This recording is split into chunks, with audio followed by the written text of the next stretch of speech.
my lovely people, you're welcome to my channel. If you're seeing my beautiful face for the first time, my name is Isoa.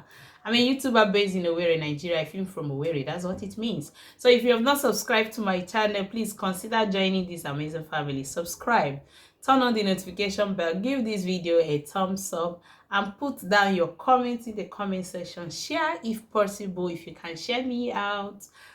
Thank you for joining.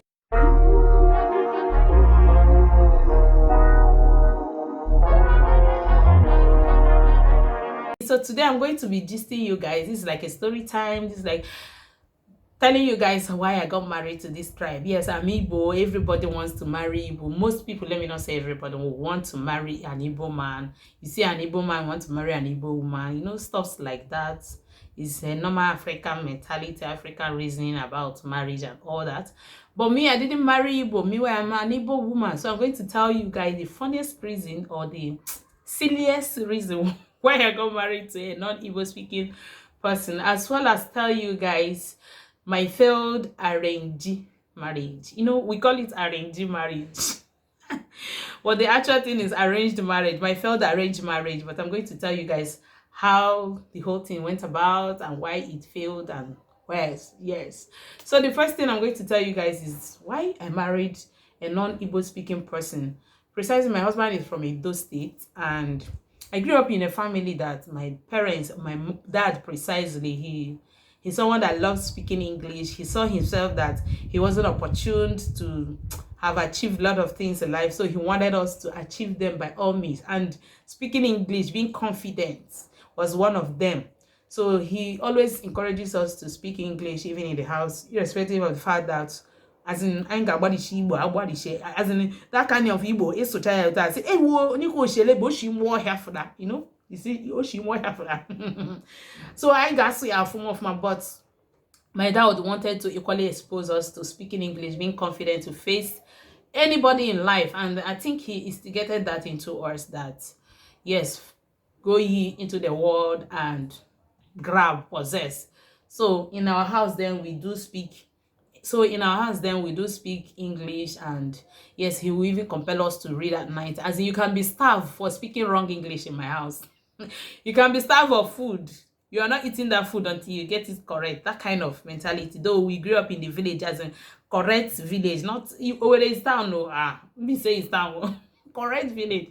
So that's what it is like. So I saw myself that I'm falling in love with people who do not speak my language, because I just want to get closer to them. I just want to be confident in speaking, exchange, as in communicating with them. So that was one of the funniest reasons why I got married to my husband. Yeah, a lot of people came. And funny enough, I dated a non-Igbo speaking person before I even got married to my husband. So it's normal for me to have found myself. Okay, another reason, yes, I would still want to share with you guys was that a friend of mine, Oluchi, I think I've mentioned her. She may not even remember this story, but if she's watching it, she will definitely remember. She took me when I think that was when we graduated. So she wanted to go see a sister, you know, all these prophetess. Yes, she wanted to go. She now said I should accompany her. I now went somewhere in Owerri here. I now went with her. So after seeing her, she now said I should go now so that the woman will see me. I now went to the woman. So she told me, your future is bright. I don't have anything to tell you. Just your future is bright. But the only thing I will tell you is this. If you are having in your mind in this life to get married to an Igbo person, forget it. It will not work. That was just it. So it was not as if I put that in my mindset. I told myself, because she has said this, I have to work towards doing that. No. But I came to realize that I was meeting with people who are not Igbo. A Ibom person came for my hand in marriage. So different tries, to be very honest with you. A Ibom person, outside person came for my hand in marriage. So it happened that way that aside the English speaking, I think it was destined for me not to marry an Igbo person. And that was how I got married to my darling husband, okay, and I have no regrets. And the fact that if I come to the house, everybody is speaking English, so I still feel cool with that, okay. So the next gist about this video would be my failed arranged marriage. May they not kill me for this one, no, but I go talk her. But that was just how I see it, or that's how I was seeing it. Yes. So that was in 2010. I have this my uncle, you know, everybody, even though he's not biological uncle, in our kindred or in our village.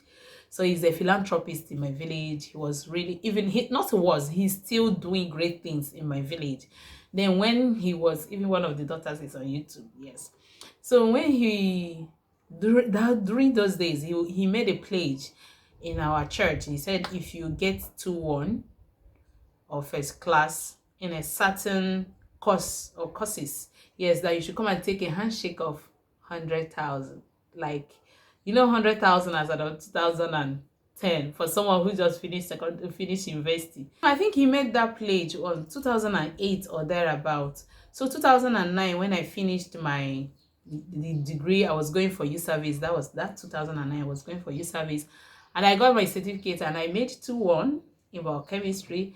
So that December of 2009, I came back. That's after camp. I came back to the house. My parents were like, go and show him your certificate now. Go and tell him you got 2-1 and all that. At the end of the day, we went. I gave him a statement, a copy of my certificate, and he was so happy. Though I wasn't the one that gave it to me. I think it was my dad that took it to him. So, but I was so shocked and kind of embarrassed when I got to the church. That was that December of 2009. And one day he just came out. Usually he comes out to make pledges and support a lot of people, widow and all that. So he came out and he said that he's glad to be presenting a 100K handshake. 100K handshake to Chisom Augustina Oti. As in, is she here? Let her come out. I felt like the wall should open, the ground should open, let me fall inside. But at the end of the day, I summoned the courage. I walked to the altar and he gave me the handshake, and later on he gave me the money, and I used that money judiciously. I wouldn't tell you guys what I used that money for anyway. So why I'm coming to this story is that after that public handshake of 100,000 that I've graduated and I've graduated, and you know, she got 2-1, you know, that kind of thing. And in this course, they were like, everybody, my brother that is in Czechoslovakia want to marry, this one that is in this want to marry. As in, they were like lining up in my house. I said, what?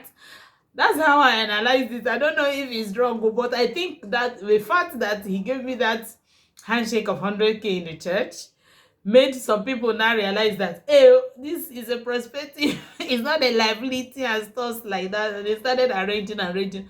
It got to the point, one reverend father, you know, our parents and a mentality of, oh, one name father, oh, one, you know, that kind of a thing. People should not kill me. So he was like, one day father is coming from my hand. Father now went and linked up the brother that is in abroad. They want to get married to me and stuff like that. Me, I was busy doing my shakara. I had gone back to where I was serving. I served in Benue State. I had gone back to Benue State, Makurdi. And she calls, as in, like, I want to meet with you, but I got this. I said, okay, no problem. But this one now, which is the properly arranged marriage, there was the guy started calling me, we were talking and stuff like that. And the both parents had already agreed to like come and start doing bride price and everything. I now told the guy that no, it won't work. I don't think it will work. Why? He said, why? Because I want to see your face first. I want to like know what you look like. Make I know whether the common and him nearly. I hope he's good looking for me, you know, that kind of stuff. So that was March, and a few weeks later, I think 2 weeks later, the guy just came back to Nigeria to see me. Unfortunately, I was coming to Port Harcourt for my friend's wedding, so I came down to Owerri, and I was dating my husband. So he told me that he came back, and I had to go back to our house in the village for him to come to the house to see me. So I came to Owerri. I told my husband now, boyfriend then.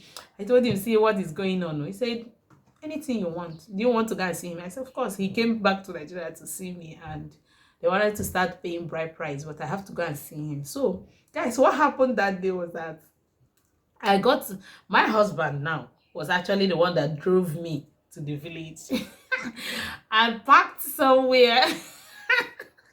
And he parked somewhere. You guys should not mind me. I'm just, when I remember stuff like this, I laugh at love. Love can be funny. He parked somewhere and I walked into our house. And prior to that, my parents had already seen him. One of the days he visited home, he came to our house. So my mom was going out and saw his vehicle there. He was like, she came back to the house. Tina, Chisom, let me call the name she used to call me. Akwaki Chisom, Anna Chagendo, we're wishing you where you say it's not well, that it's better for you, that kind of stuff. Hey, Anna Chatragi, one day father, you know, one day father is here. You guys will not mind me. We are already arranged for you to get married to Obodo Ibo husband and everything. And you say this one, you know, that kind of stuff. So, me, I didn't care. My husband was somewhere there waiting. And this guy came. Oh my God, so giant. As in, my husband is tall. This one is taller than my husband and huge. You know, that kind of... Personally, I was scared. I was like, this is my mouth that used to do... If I do... As in one blow like this, I'll go and faint. So funny enough, he came, we stayed, we gisted and talked and talked. I said, okay, no problem. We'll have to get to know each other prior to coming to pay that bride price stuff. That we should hold on. So, and he now told me that he's going somewhere at Mbi. Said I have to follow him to the place. Then from there, I will now come back to Owerri, because I was to come back to Owerri, to my boyfriend's house. Still, I was to come back to my boyfriend's house. So I said, okay, I had to discharge my husband. And I had to tell him, okay, this is what he said. You can now start going back to Owerri, and I will come back to Owerri later in the day. He said, okay. So what failed the marriage was this, guys. The guy is not bad. Everything, he's not bad.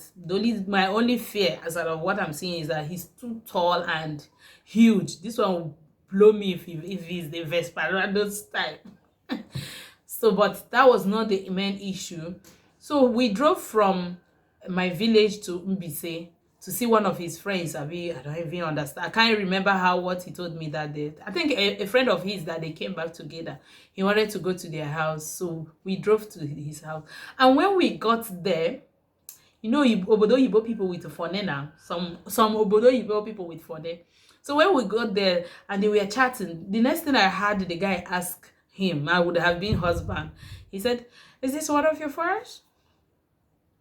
When I hear what I talk, is this one of your fans? Me. He was like, no, this is not a fan. This is the mentor. So I was like, okay. Now me, they call fan, they call chick. Okay. I said, okay. I was just nodding my head. And he was properly dressed. And me, I love white. I love seeing my guy. If you watch one of my video, I think I've mentioned that. I love white. He was wearing white trousers. I was looking cute and stuff like that. So I now took his camera. He had one small portable camera. I took his camera. I said, can I see your pictures, your collections? He said, no problem. So I took it. I was flipping through the pictures. Guys, see tattoo. As in like the whole body where they cover clothes. Now tattoo. And he drew hearts that is pierced, as in pierced hearts. I was like, what does this all mean? I was not asking him questions. He was just telling me, this is okay. This is so. Inside of my mind, I've already concluded in the relationship, the marriage, or everything. So I now left. He gave me money. Yes, he gave me money. I left that day back to my husband's house. And yes, that was how it all ended. And I told him that, okay, when he went back, he was to go back to where he's based 2 days later. And he kept calling. But you know, when you have all seen, he spent that money, paid flights, and came back. And yes, we are related. He's the one calling me. I never called. I never sent text message. I didn't ask him, did he even get home? Have you eaten? All those stuff. He kept complaining and complaining. And at a point, I told him, I don't think it can work. Yes, that was how I had this failed arranged marriage. That my parents... Everybody around me that knew about the story was like, what do you want in life? Come, let me bite your ears. So that was how it happened. I never told him why I didn't go ahead with the marriage. I may be wrong, but the fact that, as in, that means he has numerous fans. The fact that he was asked if I was one of his fans, and he said no, I'm the highest chick, plus the tattoo I saw and the height. My failed arranged marriage failed.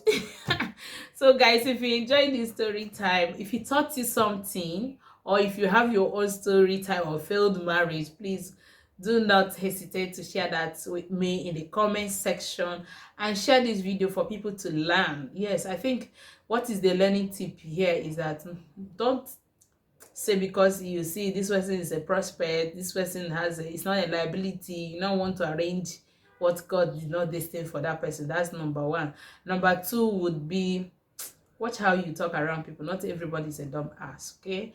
And number three would be, tattoo is a turn off for some people. So if you want to have it, consider properly who you're going to meet in the future and what you're going to represent, okay? So my lovely people, that is the end of the whole gist.